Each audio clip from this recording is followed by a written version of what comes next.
Mercedes is currently undergoing a turbulent period of events, with the W14 proving to be an even more challenging car compared to the 2022 Challenger. Right when the team thought the porpoising was the biggest enemy of the car, they faced issues like increased drag and stability issues. And from what the team was able to obtain from the car, the problem is definitely in the sidepod design. That's why Hamilton had some interesting things to say about the team not listening to him last year, and Mercedes have thrown themselves at work, revealing the first update on the new sidepod design.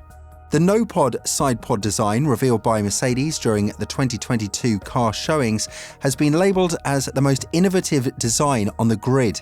People were saying that the season was over before it even started, mostly because the car looked very different, and the fact the new technical regulations had just been set meant that everyone believed Mercedes had the next 5 seasons in the bag. But it seems like the no-pod sidepod design has proven to be nothing but a liability, as it was seen from the pre-testing in Barcelona and Bahrain through the entire course of the season.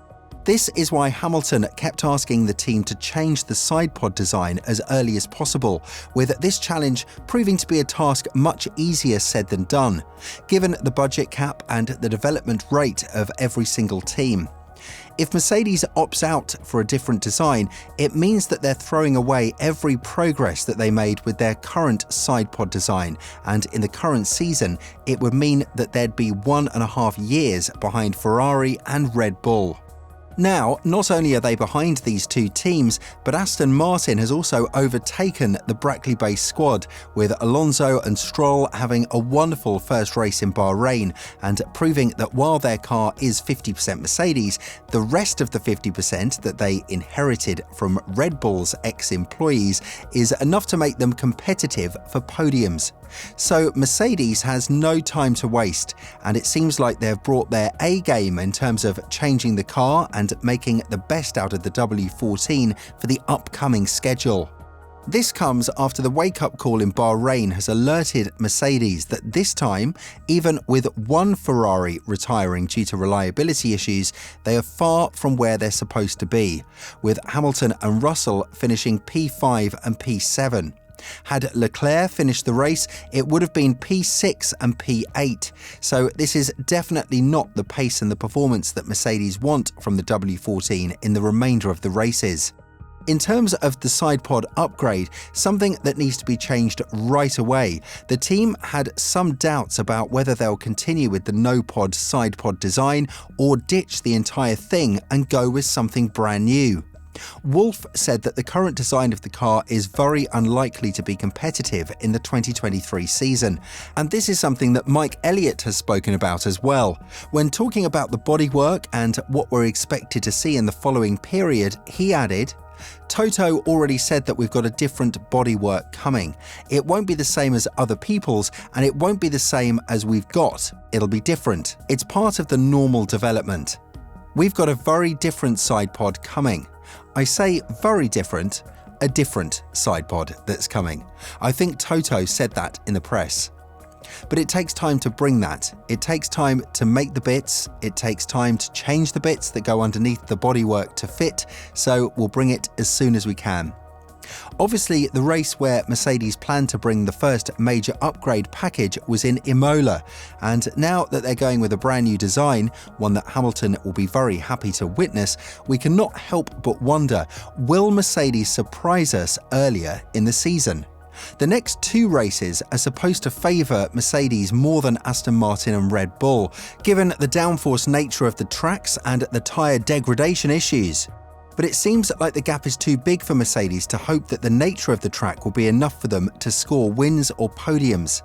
Mercedes entered the Bahrain GP with a novelty, more precisely the rear wing of the car, and this is something that Elliott is very happy to confirm is definitely serving the purpose it's supposed to serve. He said that this part wasn't brought to winter testing after it was implemented in the first race of the season. It's doing exactly what the team expected it to do. However, the team was left with a huge amount of questions to be answered after the first pre-season testing in Bahrain, something that the team will desperately work on fixing, and something that's shown us that the Brackley-based squad wasn't sandbagging at all. So what are we supposed to expect from the newest upgrade to the W14? Within the next few Grand Prix, Mercedes believe that visible changes will be brought to the grid, and the W14's competitiveness will rise immediately. Wolff was asked about whether some of the planned upgrade packages have been applied to the W14 after the alarm bell rang in Bahrain, to which Wolff replied affirmatively. In the post-Bahrain GP debrief video, Andrew Chauvelin, the trackside engineer for Mercedes, suggested changes that did offer potential gains could be imminent, but backed Wolff's attitude that the degree of alteration that was truly required from the W14 is definitely a situation that should be looked at as a long-term project. When talking about where the W14 is currently headed with the upgrade packages, Chauvelin added, "People have tended to use the word concept when they mean the sidepod design, and Toto has said recently that we are looking at a revision that is going to come along in the next few races anyway. Given the gap to the front, of course, we're going to look at bigger departures and more radical changes. But those changes take time to turn into a faster solution in the wind tunnel. You can't do them overnight. There is quite a lot of development that you've got to do around any sort of big change in geometry in that area. Of course, we're looking at where we can improve the car. We're looking for potential to develop, and you'll see visible changes coming on the car over the next few races." This is exactly what we wanted to hear after the first race in Bahrain, and it seems like Chauvelin's statement regarding the pace of the W14 has alarmed the other teams that Mercedes won't stay too long in the position that we've seen in Bahrain. So the wind tunnel is supposed to reveal where Mercedes is bleeding out performance, and this is where the 17% more wind tunnel time compared to Red Bull will come in handy, because according to Mark Hughes, the nature of the problem is definitely of an aerodynamic nature. Mechanically, the car is the same as the Aston Martin's one, but the green Red Bull is able to utilise the airflow much better compared to Mercedes, which is why they were able to school the team that they bought the engine from in the first race of the season. What do other team principals think about Mercedes and the expected pace from the W14 in the future? As we mentioned earlier in this video, they do not think that Hamilton and Russell will be stuck in the midfield for too long, with Fred Vasseur being the first one to provide his personal belief as to what we should see from the Brackley-based squad as soon as Jeddah. When talking about this matter, the Frenchman said, "It's race one and we don't have to do any conclusion. I think that Mercedes will wake up soon.